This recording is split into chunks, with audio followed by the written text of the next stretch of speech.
Muy buenas tardes, amados hermanos. Dios les bendiga. Es un gusto para mí verles a través de este medio, cuando menos. Y pues reciban un fuerte saludo y un abrazo de parte del pastor Luis Emilio. Y bueno, pues el día de hoy me tocó compartir la palabra y pues hay muchas cosas que han estado retumbando en mi corazón para compartirles. Estos tiempos que hemos pasado pues han sido difíciles en el sentido de pues no verles, pero han sido bonitos con el Señor. Tantas cosas que el Señor habla a sus hijos, ¿verdad? Y bueno, pues la porción de la escritura que hoy te quiero compartir está en el Salmo 25:14. Y pues antes de empezar, bueno, primeramente lo voy a leer y después vamos a orar. Y dice así, en el nombre del Padre, el Hijo y el Espíritu Santo, dice Salmo 25:14. La comunión íntima de Jehová es con los que le temen, y a ellos hará conocer su pacto. Padre, en esta hora te doy gracias por esta palabra. Sea, Padre, tus labios en mis labios, tu voz en mi voz, Señor. Sé tú guiando, Señor, cada palabra, Señor, que salga de mi boca, Señor, y que pueda cumplir el propósito para el cual tú la envías a tus hijos. Te damos gracias, mi Dios, en el nombre de Jesús. Amén y amén. Y bueno, pues este pasaje, por muy cortito que este versículo es muy cortito, ¿verdad? Pero encierra muchas cosas muy importantes que el corazón de Dios quiere en sus hijos. Primeramente dice, la comunión íntima de Jehová es con los que le temen. Nosotros pues hemos recibido a Cristo, ya llevamos cierto tiempo conociéndole y hemos encontrado muchos que el temor a Jehová es obedecerle, ¿sí? Pero esas dos palabras son tan importantes y me fui al diccionario para tratar de definir cada uno de estos conceptos. Y primeramente, pues comunión. La palabra comunión define como la unión de dos o más cosas en lo que tienen en común. Ejemplo, comunión de sentimientos, comunión de ideales, comunión espiritual, comunión entre amigos. Eso es lo que define la Real Academia como comunión. E íntimo, íntima, significa que es estrecho, cercano, profundo, parte de la vida interior de una persona que solamente conocen sus más íntimos, sus más cercanos. Esa comunión íntima, Dios la ha estado buscando todo el tiempo con sus hijos. Este tiempo el Señor, eso es lo que ha buscado en nosotros, esa comunión íntima. Cuando Jesús estuvo aquí en la tierra, Él hizo 12 discípulos, a ellos les revelaba todas aquellas cosas de los tiempos, de lo que estaba ocurriendo, de lo que iba a ocurrir. Y les hablaba por parábolas. Esto lo podemos ver en Mateo 13, del 10 al 16. Y dice a la letra,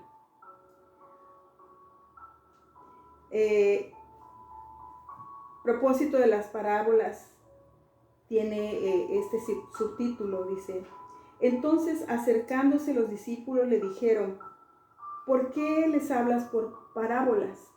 Él respondiendo les dijo, porque a vosotros os es dado a saber los misterios del reino de los cielos, mas a ellos no les es dado. Porque a cualquiera que tiene, se le dará y tendrá más, pero al que no tiene, aún lo que tiene le será quitado. Por eso les hablo por parábolas, porque viendo no ven y oyendo no oyen ni entienden. De manera que se cumple en ellos la profecía de Isaías que dijo: de oído oiréis y no entenderéis, y viendo veréis y no percibiréis, porque el corazón de este pueblo se ha engrosado, y con los oídos oyen pesadamente y han cerrado sus ojos, para que no vean con sus ojos y oigan con sus oídos, y con el corazón entiendan y se conviertan y yo los sane.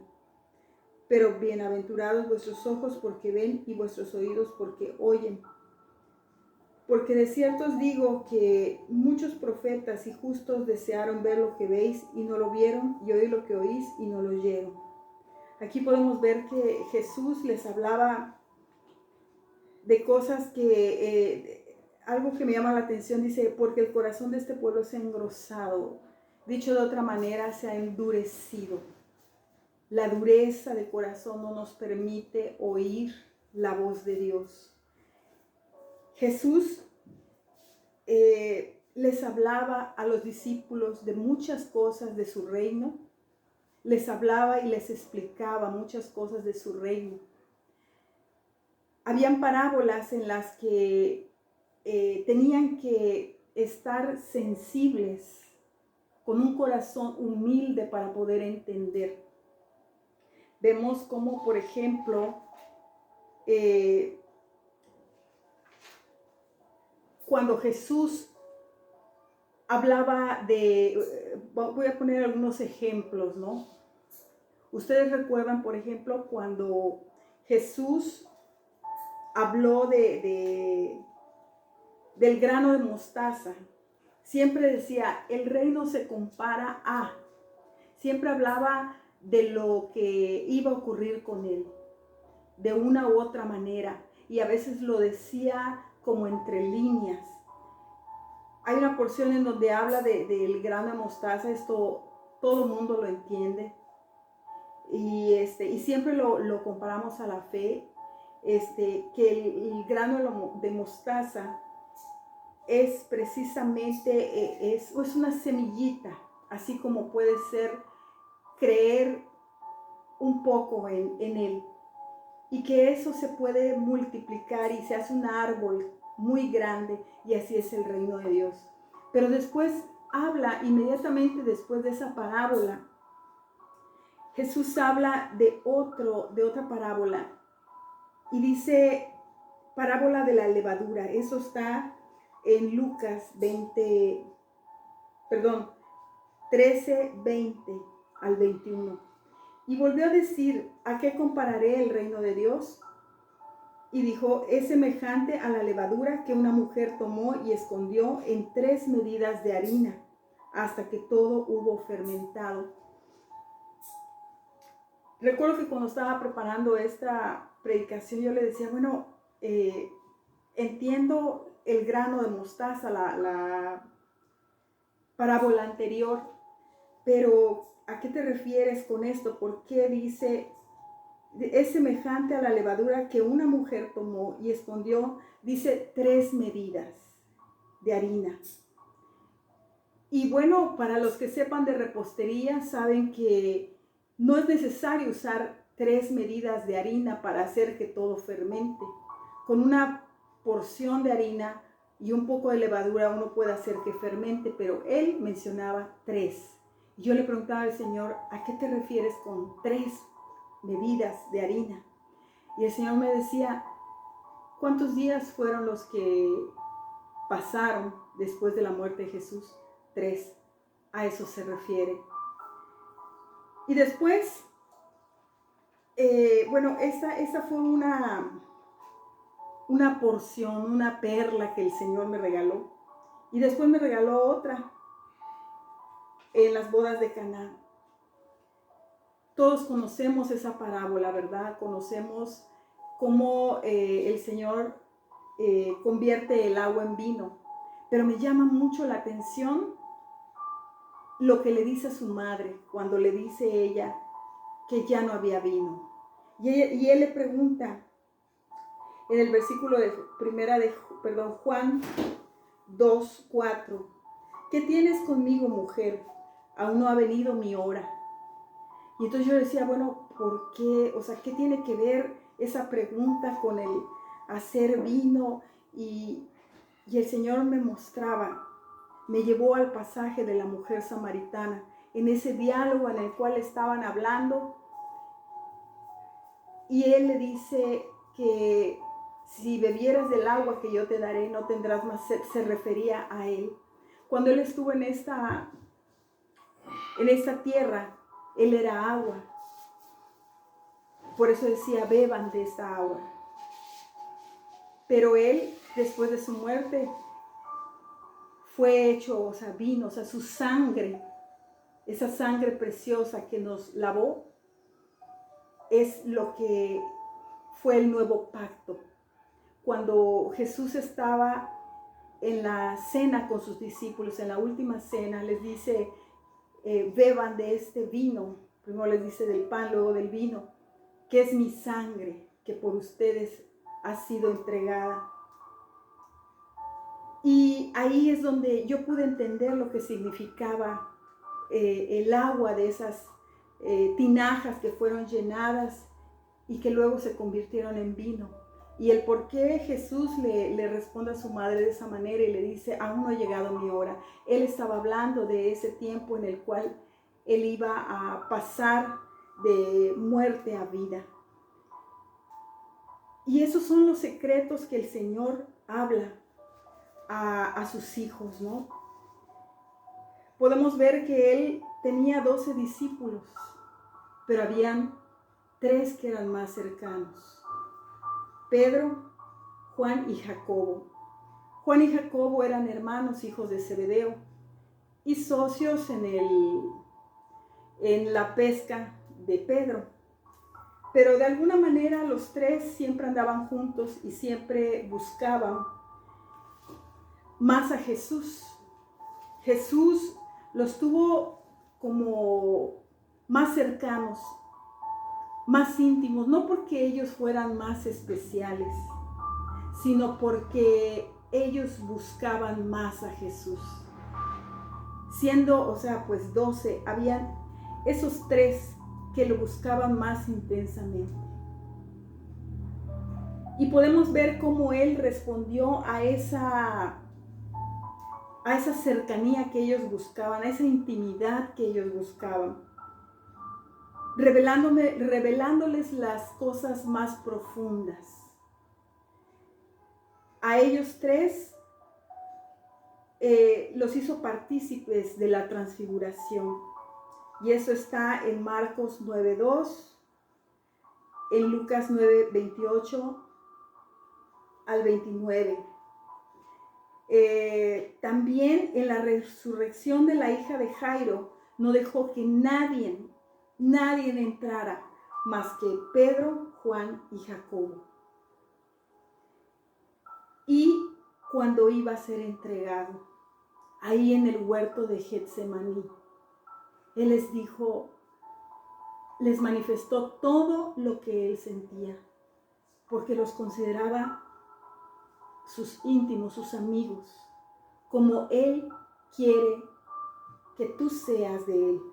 Cuando tú te conviertes en íntimo, el Señor empieza a revelarte, más allá de las cosas que han de venir, más allá de las cosas que tienes que predicarle a alguien, más allá te revela los secretos de su corazón. Y eso es lo que el Señor está buscando.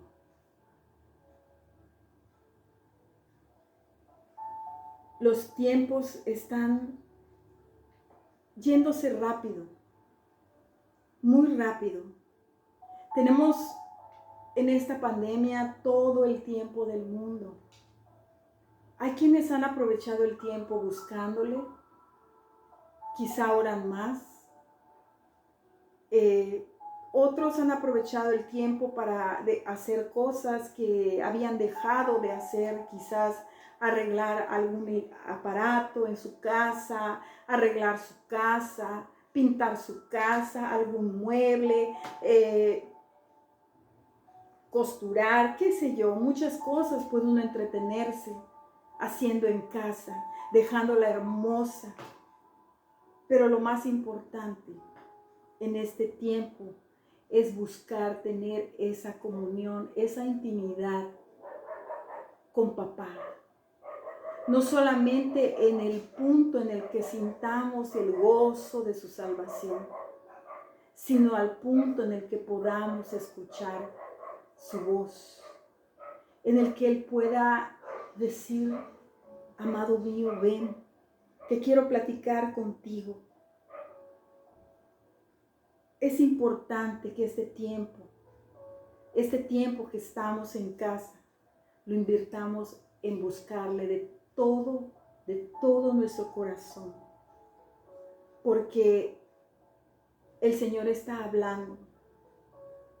El Señor, en medio de todas estas cosas, ha guardado a su pueblo. Él ha mostrado su fidelidad.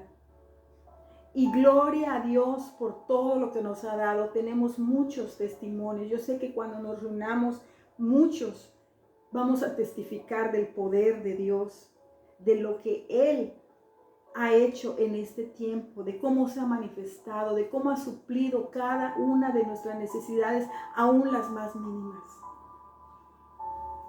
Pero más allá de eso necesitamos esa comunión íntima, porque en ese salmo dice que a ellos, ¿a quiénes ellos? A los que buscan esa comunión íntima, a ellos les hará conocer su pacto. Este tiempo que viene después de la pandemia, vienen muchas cosas que el mundo va a volver a envolver, incluyendo a los cristianos, en un maraje de seducción, de hipnosis, de información, de mucha confusión, de muchas cosas que necesitamos estar bien colocados, bien afirmados en la fe, bien fortalecidos, porque es el tiempo que nosotros tenemos que tomar, es el tiempo de la iglesia, de ejercer nuestro liderazgo. El avivamiento solamente se va a dar cuando nosotros realmente ejerzamos todo la función, la autoridad que Dios nos ha dado, pero no lo podemos hacer si no estamos bien fortalecidos, y eso solamente lo vamos a lograr estando en esa intimidad, en esa comunión, en ese escuchar su voz. Es tiempo, y ya para terminar, de soltar nuestras tibiezas. Me llama mucho la atención me gustó mucho cómo describe, el autor del libro Prohibido el paso al enemigo, de John Bevere. Solamente quiero leerte una porción, porque me gusta mucho cómo define la tibieza. De verdad que no he encontrado un autor que defina esto tan acertadamente. Y dice: ¿qué es tibio? Es demasiado caliente para ser frío y demasiado frío para ser caliente. Tibio es una mezcla. Tiene suficiente calor para colarse inadvertido con lo caliente y suficiente frescura para deslizarse inadvertidamente con lo frío. La gente tibia se convierte en cualquiera a su alrededor. Si está alrededor de aquellos que son obedientes al Señor, puede mezclarse. Conoce las escrituras, canta las canciones y dice las declaraciones y clichés apropiados. Cuando están alrededor del mundo, también se mezclan. Puede que no beban, que no fumen, que no tomen, pero piensan y conducen sus vidas de manera mundana, de forma egoísta. Obedecen a Dios cuando es agradable o cuando es a favor de sus mejores intereses, pero en realidad son motivados por sus propios deseos. El frío no está engañado, el caliente tampoco, pero la gente tibia sí lo está.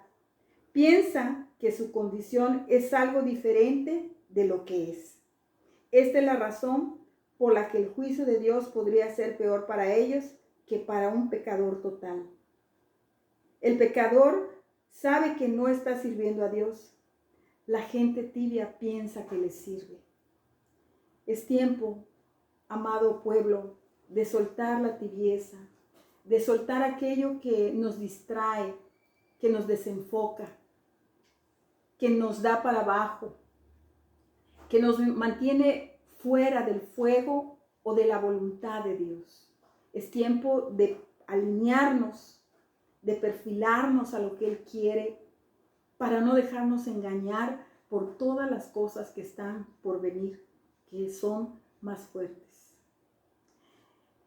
Y bueno, pues por último quisiera orar y pedirle al Señor que nos ayude a fortalecernos y a estar en su plena voluntad.